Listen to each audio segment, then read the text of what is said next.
Welcome everybody that's watching. This I don't normally conduct interviews, so this is a new thing for me. But I have someone special here, a friend that I want you all to meet. I have a friend by the name of Solomon, and I, I would try to say your whole name, Solomon, but I feel as though I may fail. Is it Solomon Shehundu?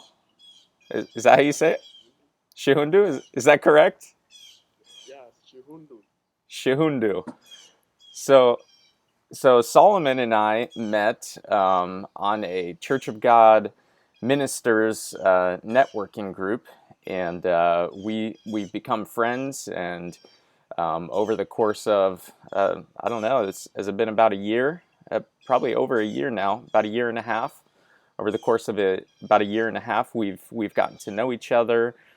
We've prayed with each other.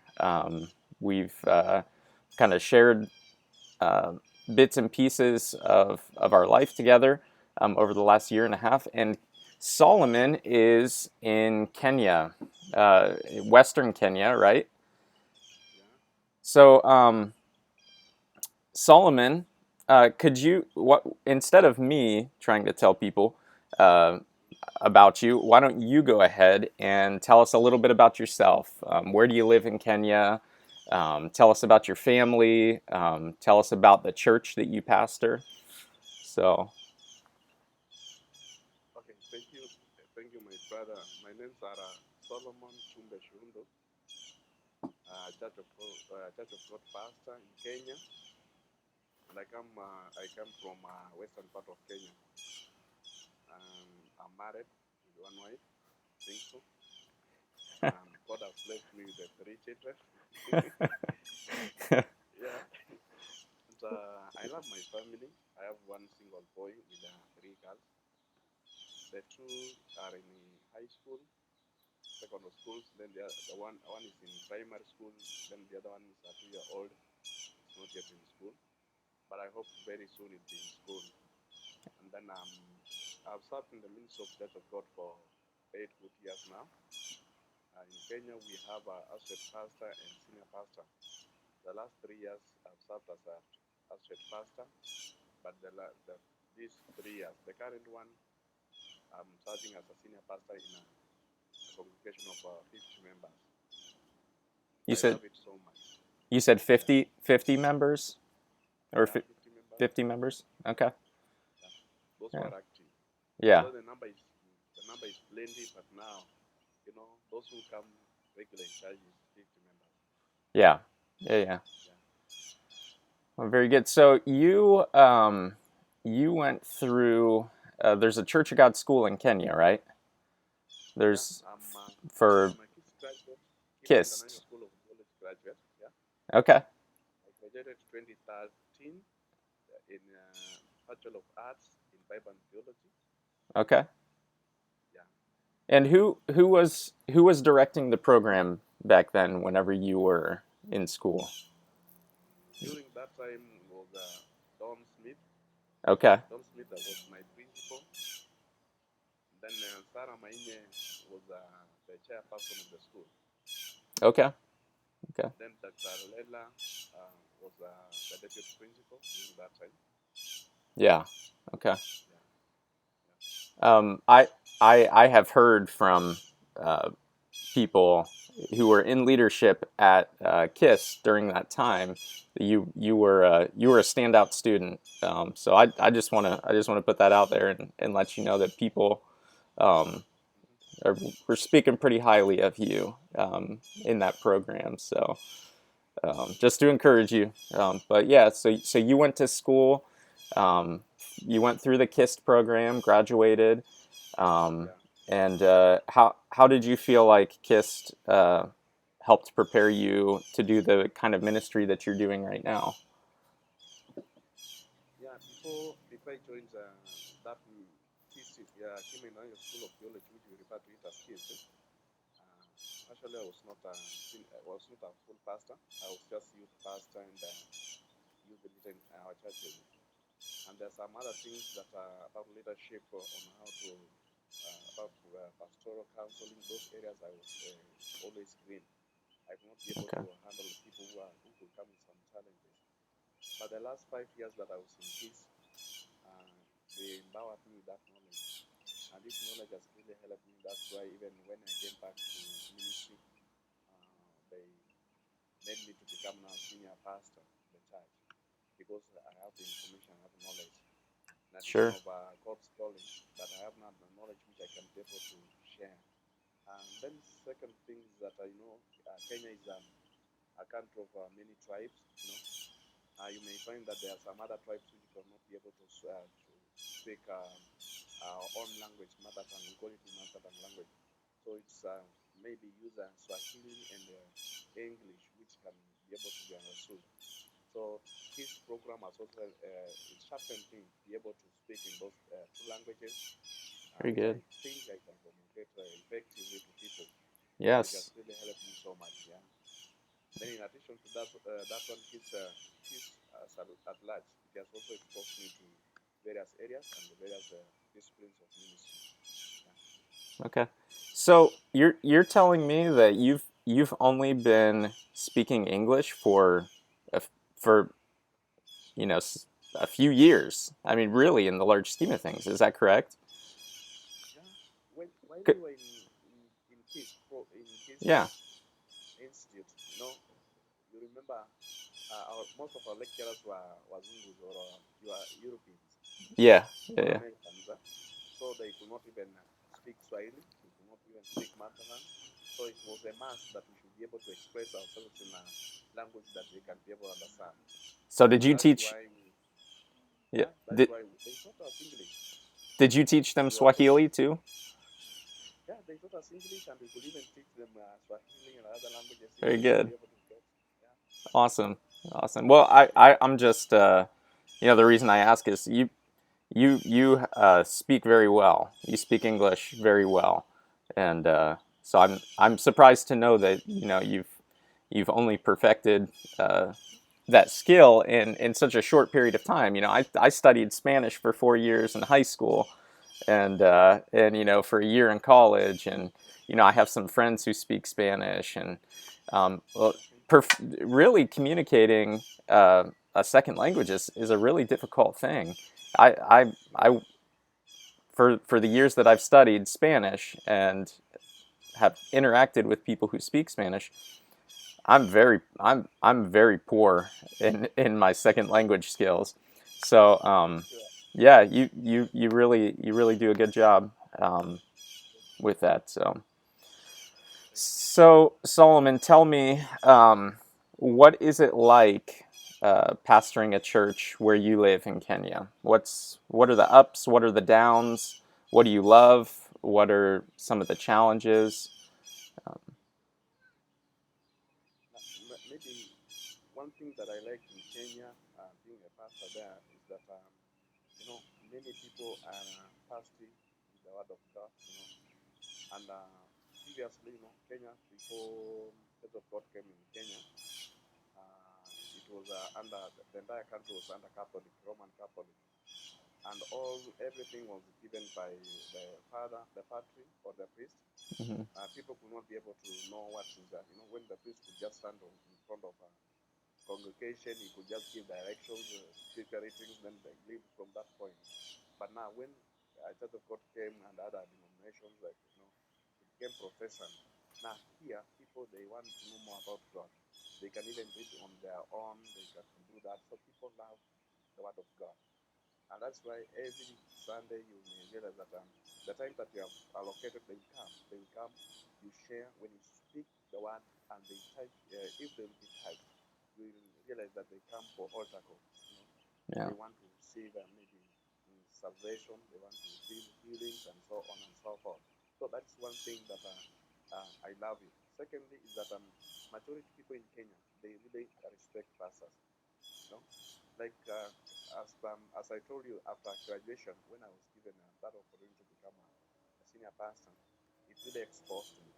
You could find that there are some other homes or homesteads where I could even enter without even question. They don't see me as a stranger because once you are in uniform, they know that this is our pastor. They will welcome you. They will like this. They will be so much excited about you, and they trust that you are a man of God and you are going to give the solution to their problem. So that's exactly things that really impressed me, and that's why I love to be a minister. Apart from that one in ministry, it has also helped me to be who I am. Because if it would not be being a pastor, I could not even get an opportunity to speak to people like you. We could not know each other. But it's because of the word of God has also enabled me to have some more friends from even within the country and outside the country. The big challenge that is found here in Kenya is just one. As a pastor is a very, very, very low profession in Kenya. Yeah. It's not something. It's a profession that we don't expect any payment. The government does not recognize. The government does not set a salary that pastors should be getting. It will only depend on the congregation, and it's more so we depend on tithes. And remember that majority people here in Kenya, being a third world country, many people come from Kenya to church. They are not work. They don't serve, or they are not working. They are not employed. So they expect that when they are in church, God is going to open a way so that they can be employed and earn a living. Then you realize that at the end of the month, you may realize that you receive 10%, which cannot even run that. You cannot run your family, you cannot educate your family. So that's the big challenge that we always we ever get. Secondly, you realize that most of the members, they expect pastor as you serve them, they are also having their basic needs, especially for we who have also trained. We have been told that after serving, maybe you go to a house or a home where somebody is sick. He has nothing, he has no medication. And, after praying for him or for her, you need to go an extra mile of maybe provision of some funds to kind of buy medicine, or you take him or her to the hospital. So those are the big challenges that we find in Kenya. Sure. Now, the worst thing that we have ever met is when this time of pandemic came. You realize that the government now is against churches. They always there is lockdown. They don't allow churches to run. They can even run for other things, but not churches. Like currently, as I'm speaking in my western part of Kenya, schools are running, all public markets are running, bars are running, bars and restaurants they are running. But you realize that churches have been closed, so nothing we can do. And that's where we expect that when we go there, people can give something, we come out for family and so on and so forth. Yeah. Yeah, that was going to be one of my next questions was what it's like pastoring a church during a pandemic, and you mentioned like kind of the difficulty of healthcare and finding money for medicine and stuff like that, and even apart from COVID-19, I mean, over the course of this last year, I mean, you've had family members being treated for malaria, right? On more than one occasion. Is that a normal thing that takes place with families in your congregation where you live? Is malaria a common illness?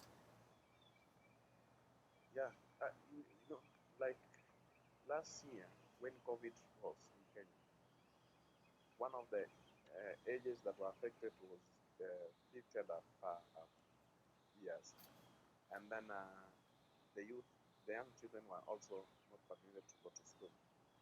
And remember, the age that is in between, from 17 to from 18 or 25 to 35, that is not the age that we were expecting to charge. Yeah. And from here, this age is very youth stage.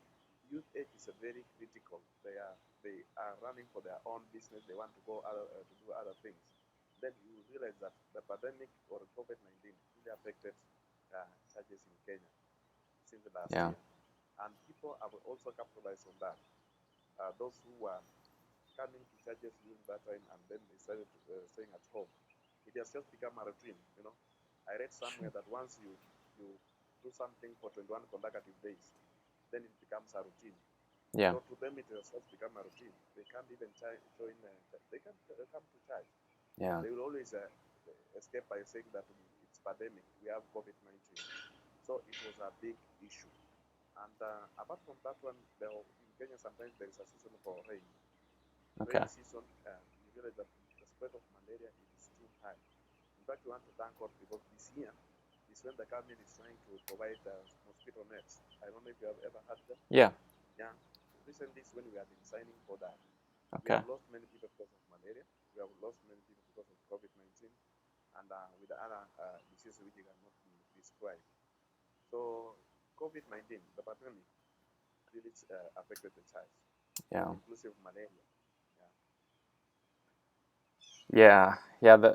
Yeah. That's I'm sorry to hear. I know you've lost some people over the course of this last year, and just continuing to pray for you, Solomon, and to pray with you. And I know you've got a tough job right now, and as we're seeing cases going down here in the States, you guys are right now seeing cases going up of COVID, correct? And so thank God the kids are still able to go to school, but it, I that's I can't imagine the challenges of your church congregation not being able to meet, and people not being able to work, and that's rough, man. And so uh, so there is, for those of you who don't know, there is a program here in Lake Wales, Florida, where my family and I live, and it's called the Heart Institute. HEART is an acronym which stands for Hunger Education and Resource Training. And Solomon has the opportunity to kind of join that program this coming fall semester. And one of the challenges for him is raising money to be able to attend this program. Um, we Solomon has been in contact with Phil Murphy, the program director, and essentially what Solomon needs to do is raise money to get here and to get back home. And that includes also making sure that his family is taken care of while he's gone. And so we're going to try to make sure that that happens. It means passports, it means flight tickets, luggage, all of that stuff. And so, Solomon, I just want to ask you, some questions about what do you think, you will be able to gain by coming to the Heart program here in Lake Wales. Could you just share with me what you hope to gain by coming to the States and being a part of this program? Yeah. Thank you. But when I saw Hearts Institute, I took my time to know their missions and their goals and what they provide to a student. And I really thought it would be so good to me. Also, I saw that it's one of the agricultural institutes where it's, when you have a small portion of land, it can even help you to make some crops that will generate to normal the normal income to the family. Like here in Kenya, we love maize, we have other vegetables like sukuma wiki, I don't know how you call them the other side, Mm. cabbages and onions. Okay, so when I be in that institute, I will be able to learn more on how we can utilize the small portion of land that we are having to more and more resources, especially the outputs of the products. For example, maize, maybe if we were trying to harvest one bag, I believe after my studies, I will be able to get more than 2 bags or 3 bags. And this can even sustain our family. Yeah. Secondly, I realized that despite the fact that I will have gained that knowledge, it will not remain on my side alone. Coming back to Kenya, I will even be able to introduce to my church members so that they should not be dependable to the church. It can help. I can teach them. also learn the way I've learned. If I get that opportunity, I will help them to learn to learn the way they can be able to land, to plow, and do everything, especially pertaining the crops. And I think if we do that, then we will try to minimize some other things which are very small, like food and so on. And then something I also learned during a program, I saw where there is a course that is for cross-cultural communication. You know, as a minister of God, I believe that I am not only being called to serve in Kenya, but in the entire world. So Mm. cross-cultural communication will also help me now to move to other countries. I can be able to speak their languages. Like if they is a need of interpretation, maybe we can have missionaries coming in Kenya. I will be there. Cross-cultural communication will help me now to be able to make these two people, the missionary and the communication, to understand each other. That is why I saw it very important and very interested in joining HATS. I know it provides a good quality of education. Yeah. Yeah, yeah, that's and one of the things that that just inspires me is that you're not just thinking about your family, Solomon. Like you're not just thinking about like taking care of your family, which is so important for any father, any husband, to be thinking about. But you're thinking about your whole your whole faith community there, and trying to make sure that your people are taken care of. You are a pastor, and you're caring for your sheep. And so, um, if anybody here, if anybody watching this video feels led to donate to Pastor Solomon, there's a link down below to a GoFundMe page for him. You can click on that link. You can see how much we're trying to raise. You can see how much we've raised already, and uh, we have until August.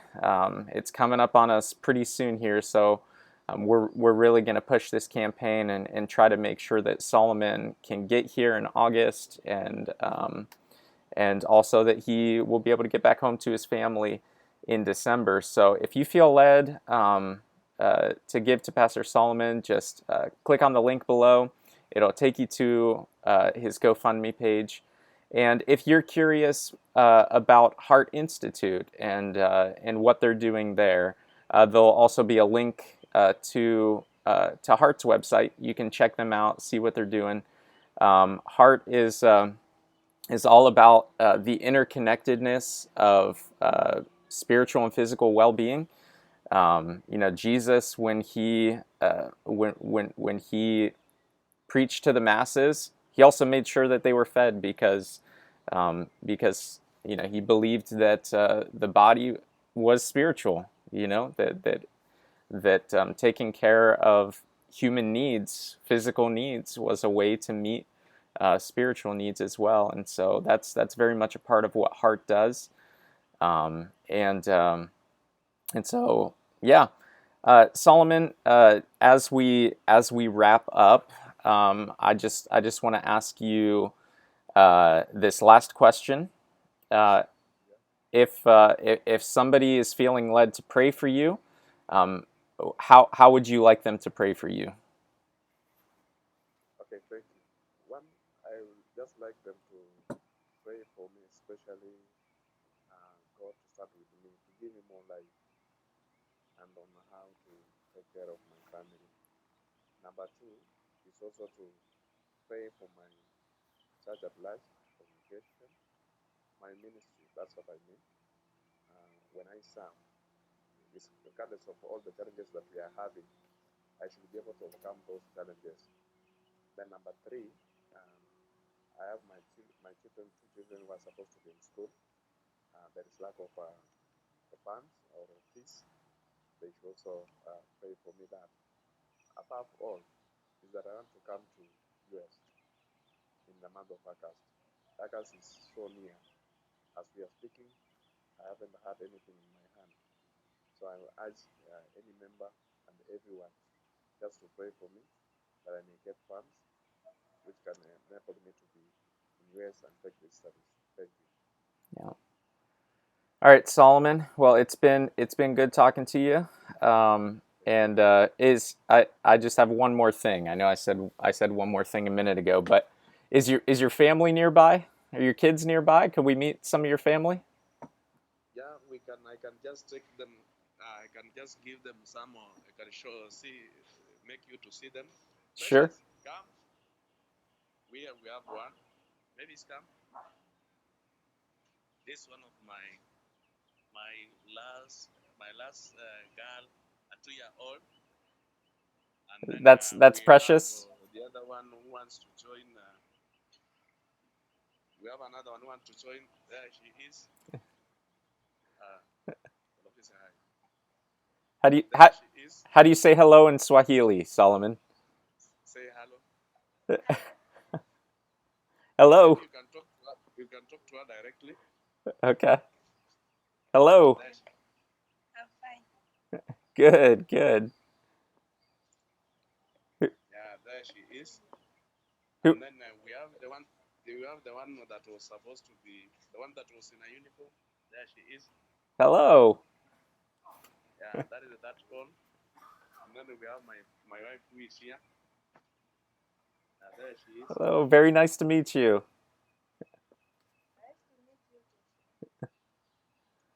Yeah, and then we also have some friends who have just come to see my wife. These are friends to my wife.